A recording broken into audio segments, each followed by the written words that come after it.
The sea-striped fiends send you to uproot the tree of the gods, yes? Their blasphemy knows no bounds. Give the order, Captain. Or just nod. I'm not picky.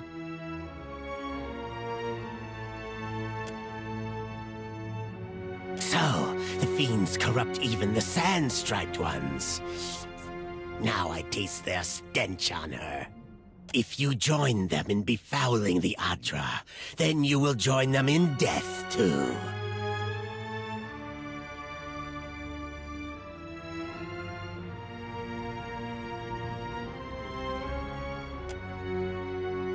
They have received their due, as will all who plunder and profane the treasure of the gods. Go! Carry a warning of what you have seen to the other shufflers.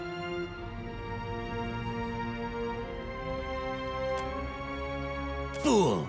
See what the impiety of the sea-striped fiends has wrought? The sand-striped shufflers know better. But you others come. Smooth-toned or furred or sea-striped, with blasphemous hunger. Now, foreign ones dig at these roots, and the Deep Hunter is with us no more. Now, the gods return to rain their punishment on these islands. Again.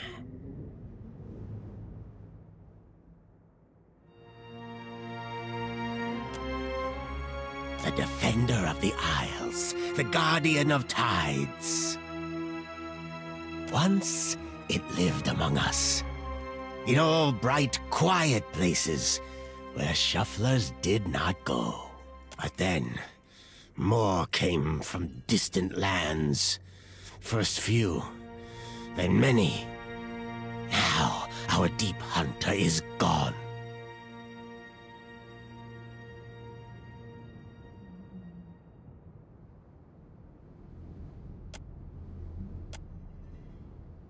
Do your stories say nothing of the many disasters? Of the shuffler nests washed away like foam? Many generations ago, the sand-striped ones built great hives across the islands, and bastions around the Adra roots. Their meddling displeased the gods, so the gods smashed their works with heaving volcanoes and crashing waves. You shufflers are beasts of habit. You do not learn. You do not change. You cast off your sheddings by night, only to put them back on at daybreak. You wrap yourself in filthy, worn-out things. Our ancestors hid deep, where the waters quenched the fires and muffled the storms. They remembered while shufflers scattered. Now, the shufflers build again. The gods see. They will tear them all down.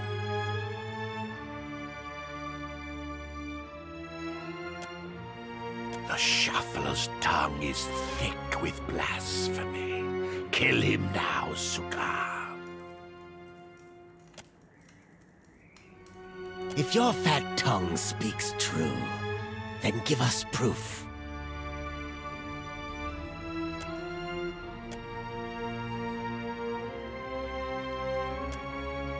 I tell you, thick tongues lie. Forked tongues do not. If what you say is true, then surely you can speak with the dead. I will believe your words, only if I hear them from the tongue of my own people. That shufflers must not disturb these roots, or the gods will destroy the islands again.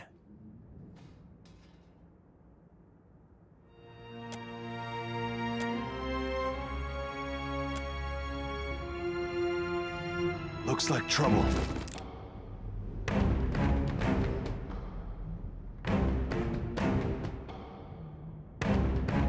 Captain?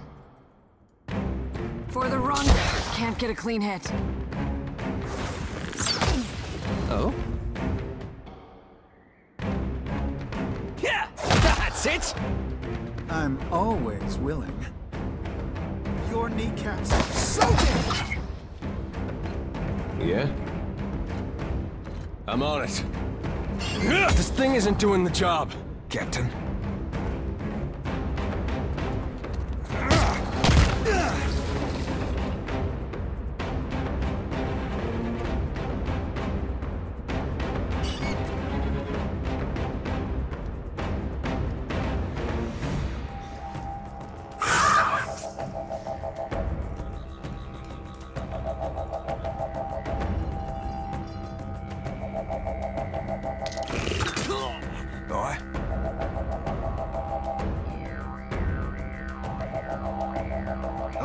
Captain.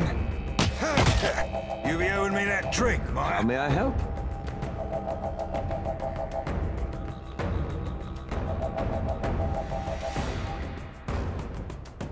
Hey.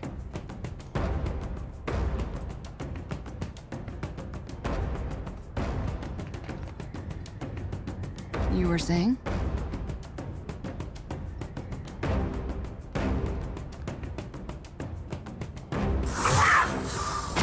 My body is all yours.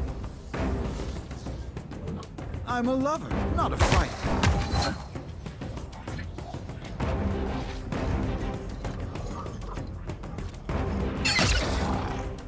Your orders?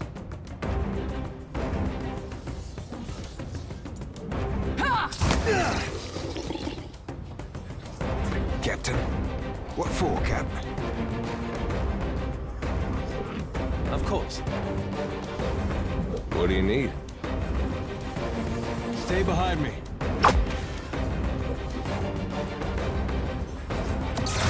Ahoy.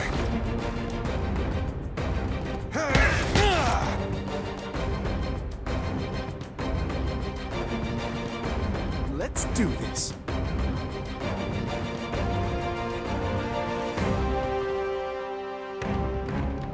Yes? They'll fall by my hand.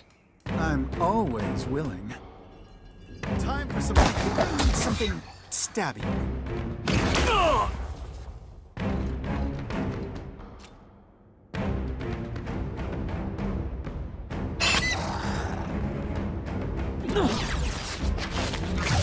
What for, Cap? Consider it right fucked. I'm listening.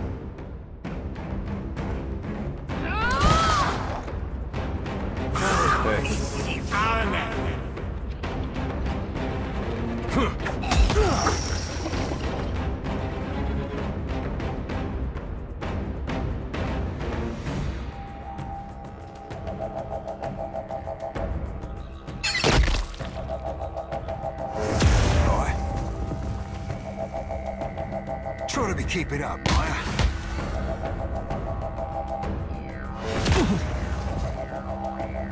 Speak freely. Still got it. Aye? Hey. This thing isn't doing the job. You need me, don't you?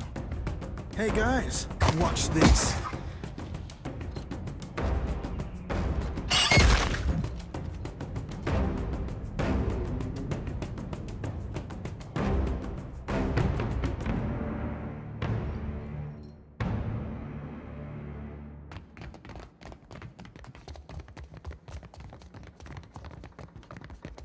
Sure.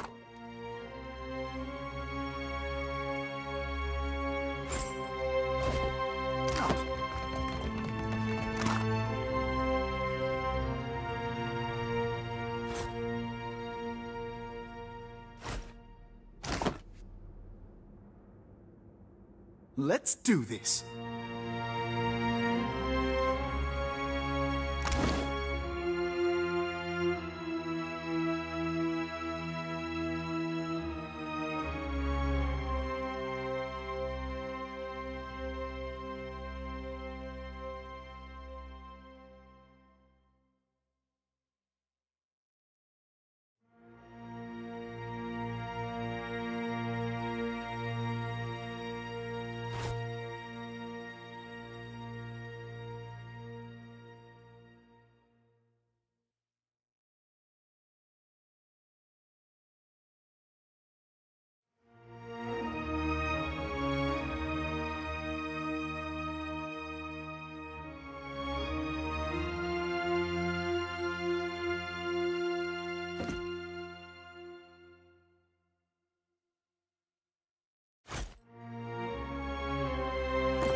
gifts already, but you haven't even bought me dinner yet. Captain?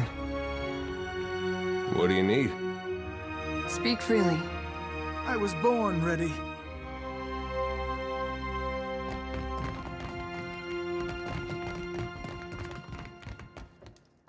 As your hand touches the dim Audra, you feel the same cool, pricking sensation that you did when you touched the pillar near Port Mage.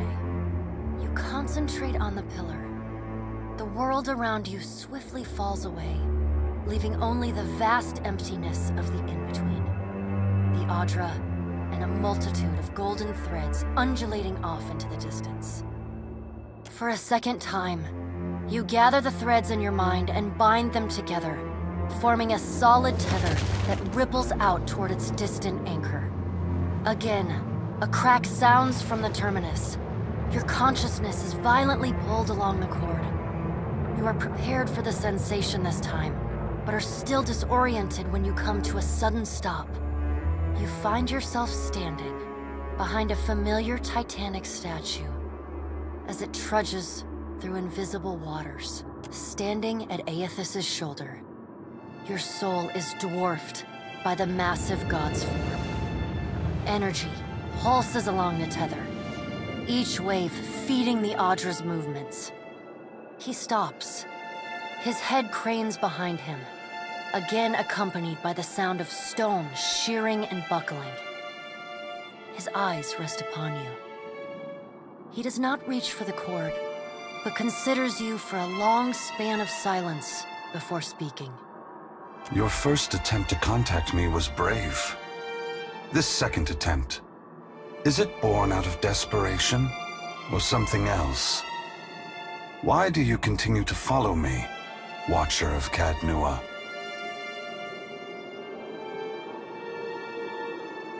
Many Kith would like to know the god's designs. Why is it so important to you?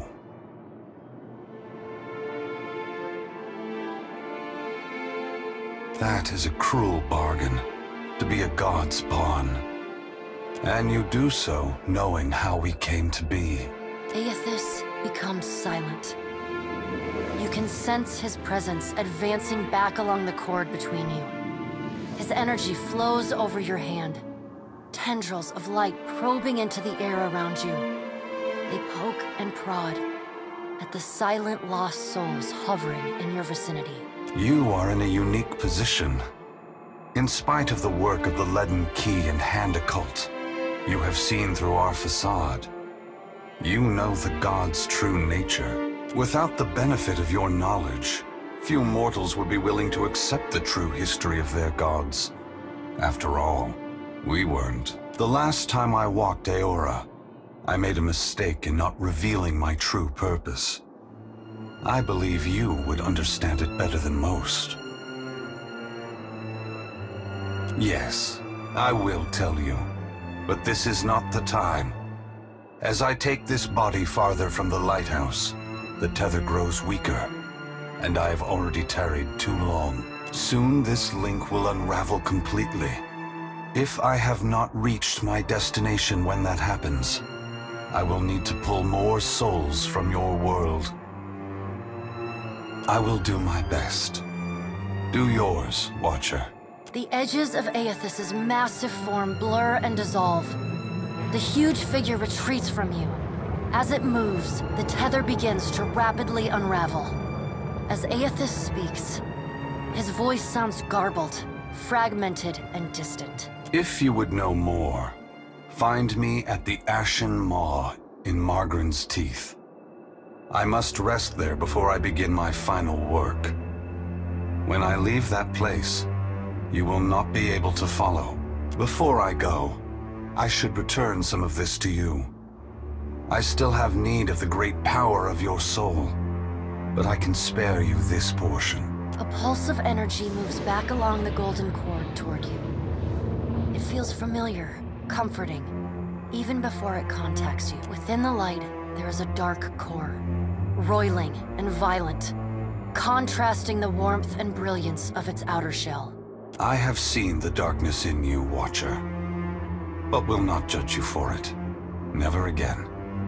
Take what is yours. The energy washes over you, flooding you with feelings and memories you had thought long forgotten, until they settle back into the cracks of your soul. And then the tether and cord snap. Aethys's figure evaporating into dust that mingles with the endless gray expanse.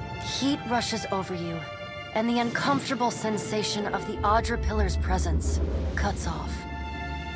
The gloom of the in-between is pierced by the light of the living world. You are back in the lighthouse, no longer dim. The luminous Audra beside you is filled with warmth and light.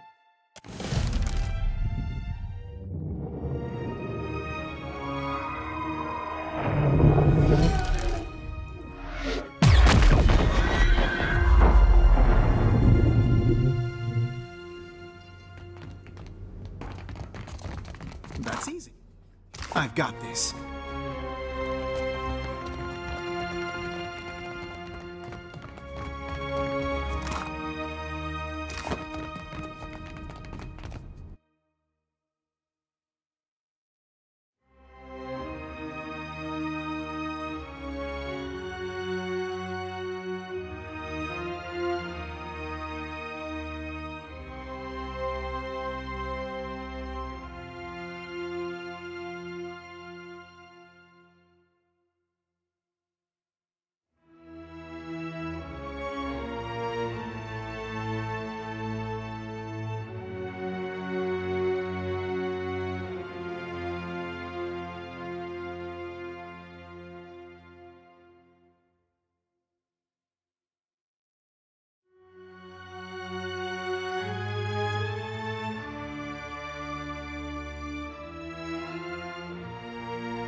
If I'd known there were that many in the water.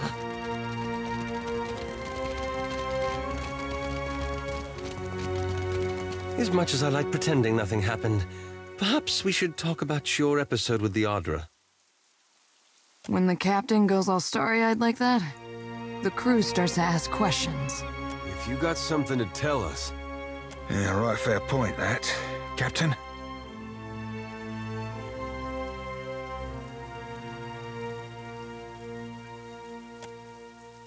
If his goal is to bathe his nethers in molten rock, I'm in no hurry to stop him. You steady on your feet, Cap? Don't need a swig or nothing?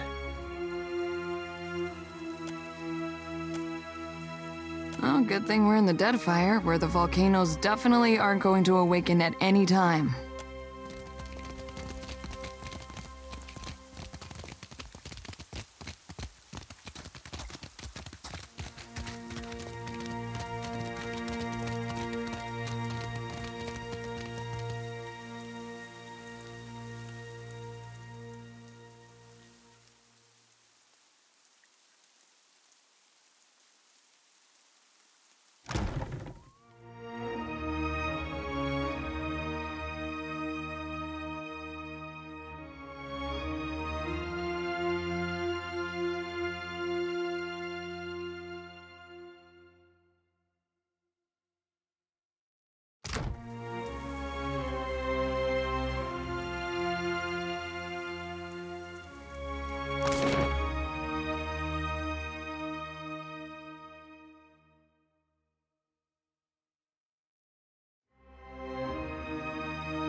No need to think.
Spice?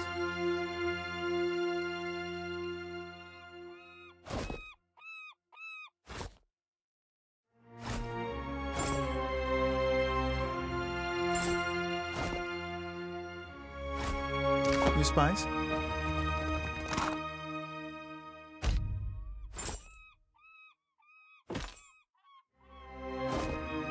I guess.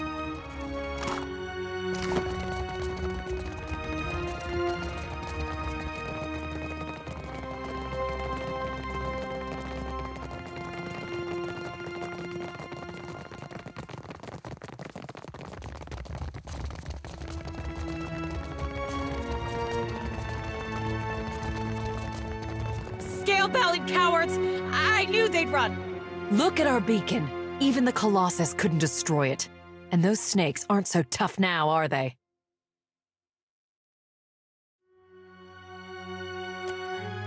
The lighthouse shines again. We survived. It's proof that our people can conquer anything. That our works can survive even here. The Hanzanui will want to thank you personally for your help here. And she should also know what we're up against. She's usually at the Brass Citadel in Nekataka.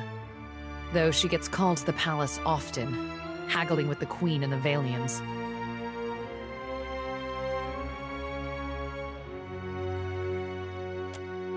Clear skies.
You blink and find yourself standing in the knee-high grass of an endless field, with the day just falling into dusk. Then, the earth falls away. The wind ceases, and you are sent tumbling up into the dark of the sky. Watcher. The voice of the pallid night shakes the earth at your feet. You have returned to Bareth's realm, your soul once more called to attend the wishes of the god of death.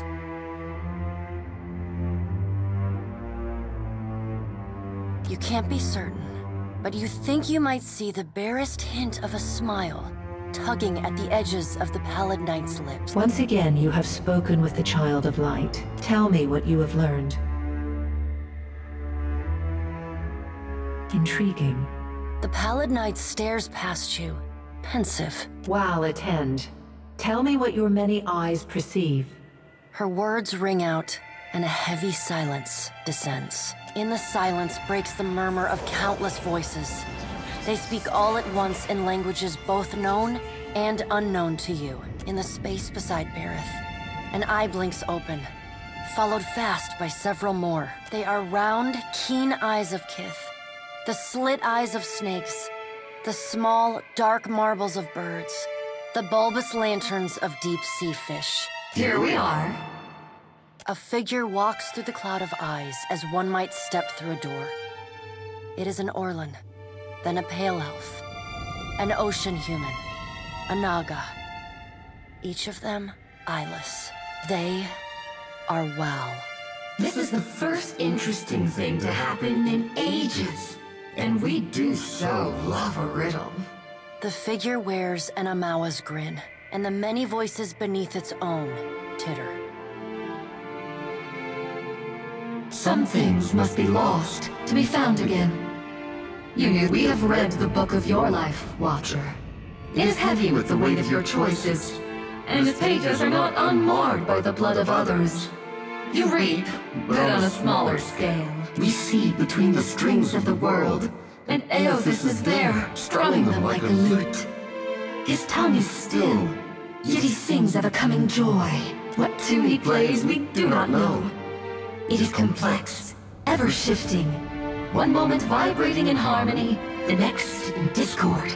A man strides through the door to Bareth's realm. Behind him lope wolves with lolling tongues, and jungle cats whose long tails twitch with every step. Galawain, the changeling, arrives, and he brings with him the wild heart of Aora's untamed places. Fast on Galawain's heels, a small wave of seawater washes across the tiles. It pours off the edge of the platform and cascades down into the beyond. From out of the water rears a glowing lure, then the head of a gigantic fish. The round black eyes of Andra roll to meet yours. Eothas is nothing if not resourceful. I admire his nerve. In the changeling's voice, you hear the soft patter of rain on leaves and the rush of wind through treetops. Hunger will drive the most pathetic of beasts to desperate acts of bravery. If his journey leads him back to us, he has proved himself worthy of return to the fold. Eothas does not return to us. He returns to execute some grand plan. We must stop him. Andra's voice rises like a tide, panic riding its crest. The doors lining the walls of Bareth's realm slam open in unison. Warped pieces of ancient armor and the remnants of discarded weapons roar through the doorways. They meet in the center of the room, in a shower of sparks and form, the vague figure of a man. Finally, a blacksmith's sledge hurtles past your shoulder, and the figure snatches it from the air. A man made half of metal and half of ruined skin stands before you. The rounded metal of a well-worn shield makes up most of his skull, his right eye socket, and jaw. His mouth is pulled forever into a half-grimace. If Eothas has something foolish planned, perhaps we can turn him from that path and set him down a more productive one. Abaddon's words crash and screech together, like long steel gears forced to movement for the first time in centuries. Abaddon speaks with a child's naivety. He violates not their realms, but mine. I feel his urgency in every stamp of his feet along my spine. I will send tsunamis to slow him, if Mogren would stir the earth beneath Mogren's teeth. The water at your feet recedes. Lava oozes up through the shallow water, and a woman made from the guts of the earth emerges. She settles her characteristic broadsword on her shoulder and sighs a cloud of smoke and ash, Magrin returns. In the age when our steps carved valleys across the face of Aora, our bodies were impervious to all but the strongest attacks. I doubt fire and water will be enough to stop him. But I will bear down upon Aethys with all the heat and fury of the earth. If I must.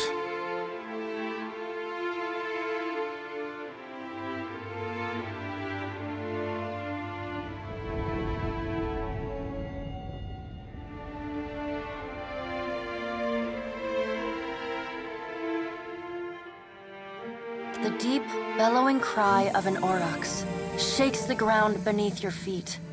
The cry drones on and on, a moan without end. Wal's many eyes squeeze shut.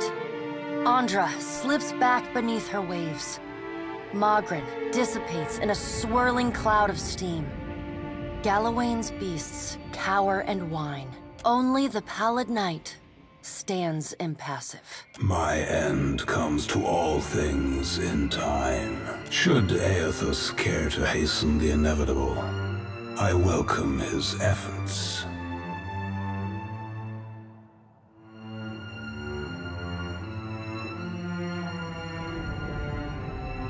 Aethys seeks a slate wiped clean, freedom from the endless revolutions of Barath's wheel.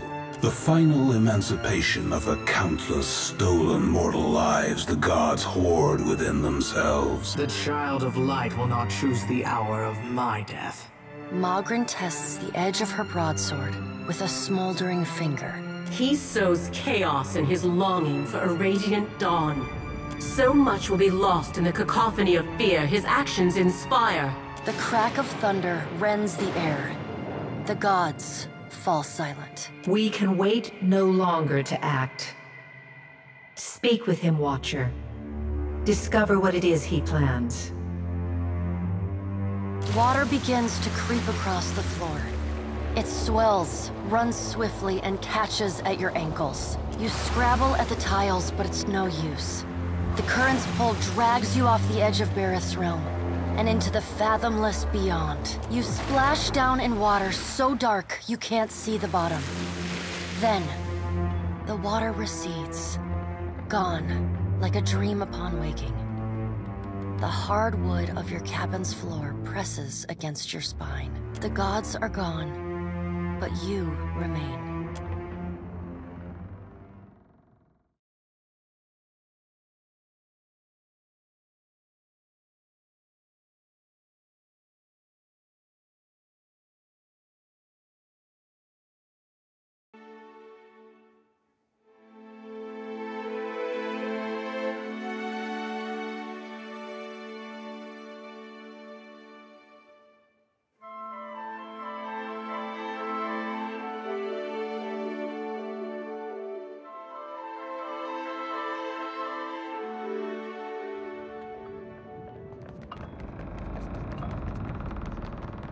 Here we are again, Watcher.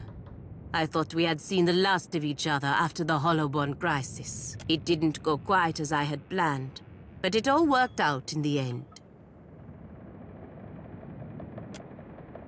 Belfetto, you only have to ask.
Your coming is a favorable omen already. Akira, this is the confidence my people need. You happen by a time when our rivals bicker and tear at each other's throats. It does not take a priest to see how the gods send us an outsider to dig under the skin of our enemies. Save your manners for my sister. Kohopa fashioned me for the arena, not the court. I will not paddle around the island. My sister wants to know if you are as useful as you are disruptive. She trusts Akira, but I hear whispers that you visited the Hazanui's Adra lighthouse and survived. Too much has happened for you to waste words with the royal brother. From now on, you work with Onikaza as an honored guest of her rooftop garden. Only, be kind to her cats.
Pays coin to feed the great eel.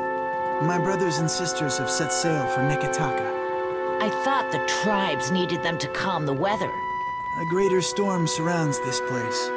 We must answer the call of the Kahanga. If the outsiders do not trample us first, the Green God will surely do it for them. Do not speak this way.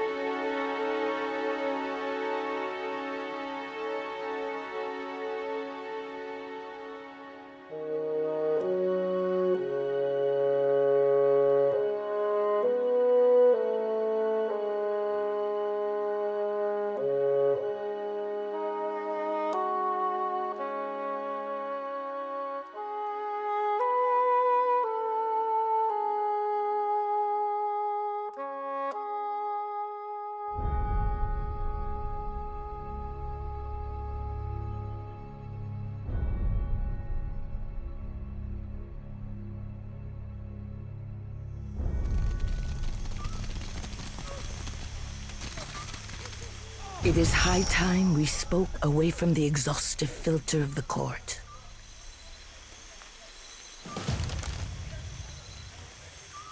My children, Kohopa and Tangaloa, it is to them that I answer when dignitaries do not pound at my door. I think I speak for all of us when I say we'd be honored to pet your children.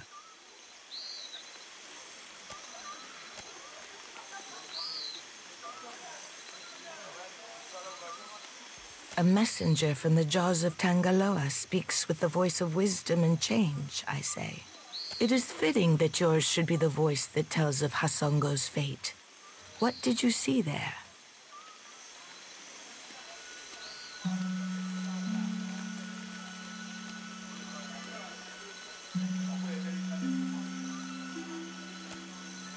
The snakes are on edge. Where comes this new boldness? Far be it for me to complain if they make trouble for outsiders. What of Aethys? If you know why he terrorizes the Deadfire, speak on.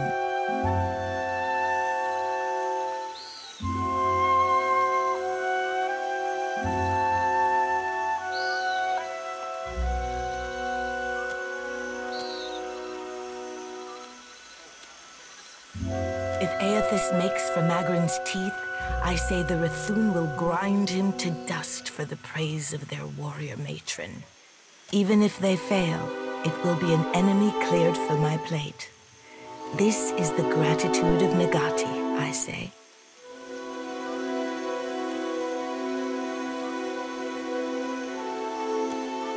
The fiery children of Magrin, devoted to their mother with a fanatic zeal.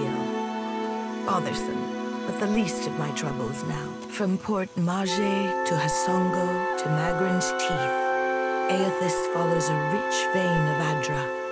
It takes him northeast to more interesting territory. In the deepest memory of the tribes, we have told stories of Magrin's teeth. My people speak of treacherous seas, lakes of fire, and the ancient warriors hammered to life on Magrin's anvil. Ashen Maw is the grandest and most accessible of the peaks. It is the sharpest tooth in Magrin's jaw. Prepare yourself for a fight.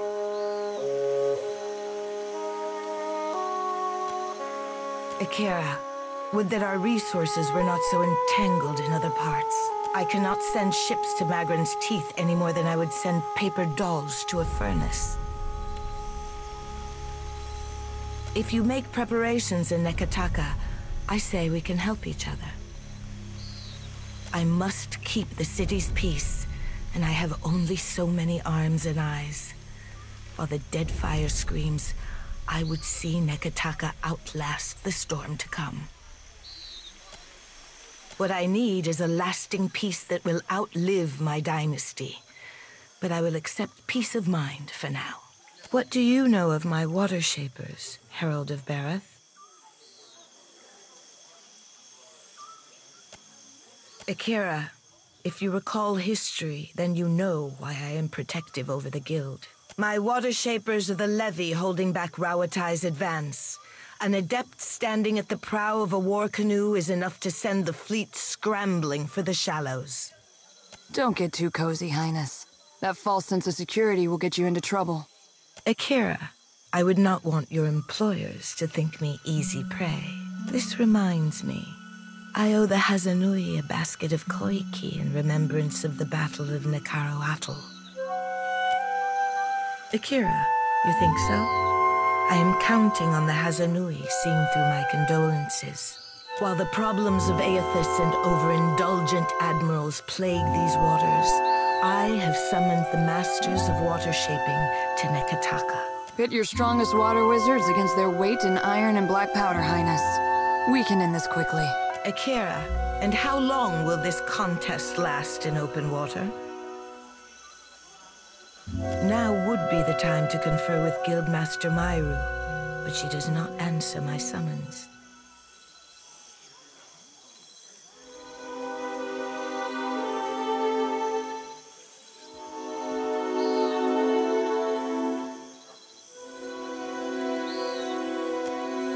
Akira, I ask nothing more. The Guild can suffer no setbacks.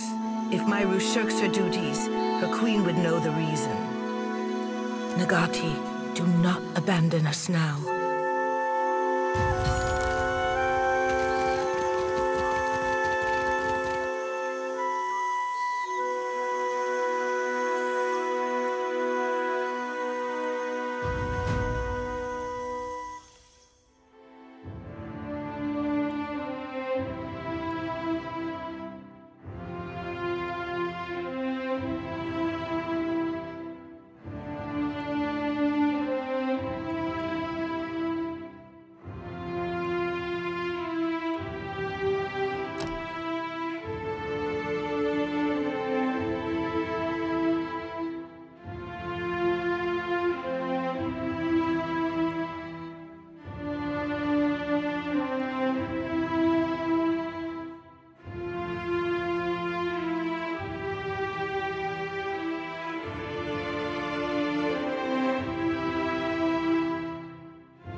I was born ready.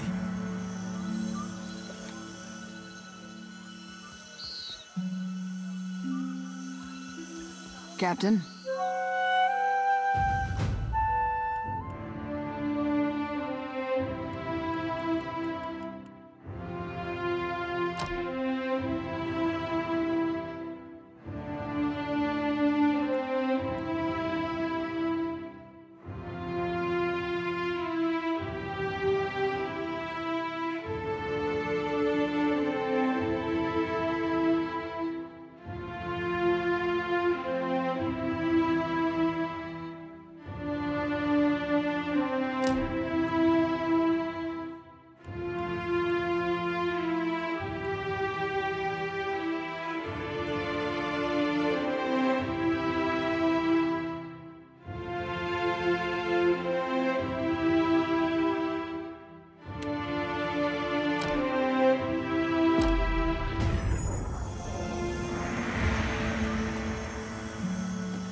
Hmm?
Captain?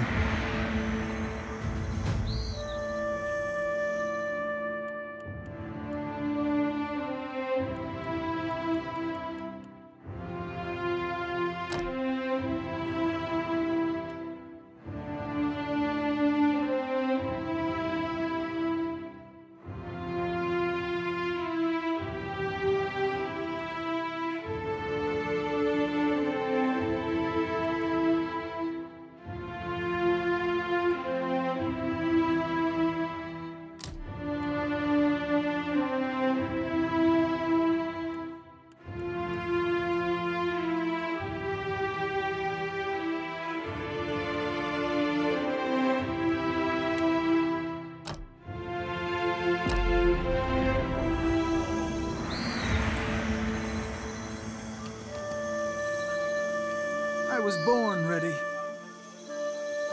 I'm listening. I was born ready.